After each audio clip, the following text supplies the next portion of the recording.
দর্শক, গোপালগঞ্জের সবশেষ পরিস্থিতি আপনাদের জানাতে চাই। এই মুহূর্তে সহকর্মী বাদল সাহা আমাদের সাথে সরাসরি যুক্ত হয়েছেন। বাদল, গোপালগঞ্জের মানুষের মধ্যে যে চাপা আতঙ্ক বিরাজ করছে, সব মিলে কি অবস্থা আপনার ওখানে? শরীফ, গতকাল রাত ৮টা থেকে কিন্তু কারফিউ এবং ১৪৪ ধারা কিন্তু তুলে নেওয়া হয়েছে। ফলে মানুষের মধ্যে যে একটু আতঙ্ক ছিল সেটা কিন্তু একটু কমেছে।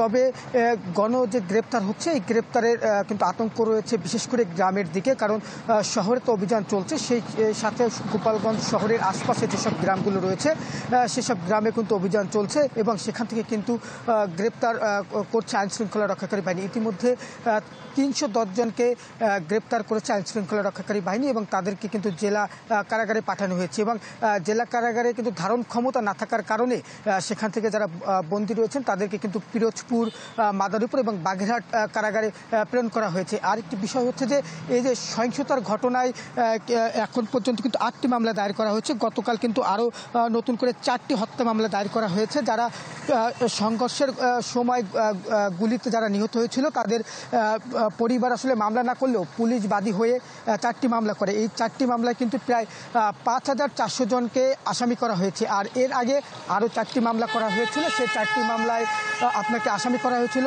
প্রায় ৩,০০০-এরও বেশি আওয়ামী লীগ নেতাকর্মীদের। আর সকাল থেকে কিন্তু গোপালগঞ্জের পরিস্থিতি মোটামুটি স্বাভাবিক। মানুষজন কিন্তু ঘর থেকে বের হচ্ছেন।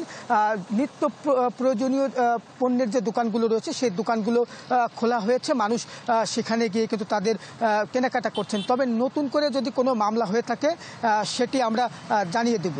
এই ছিল আমার কাছে গোপালগঞ্জের সহিংসতা পরবর্তী সবশেষ খবর। বাদল, ধন্যবাদ আপনাকে। দর্শক, বাদল শাহ আমাদের সাথে যোগ দিয়েছিলেন গোপালগঞ্জ থেকে।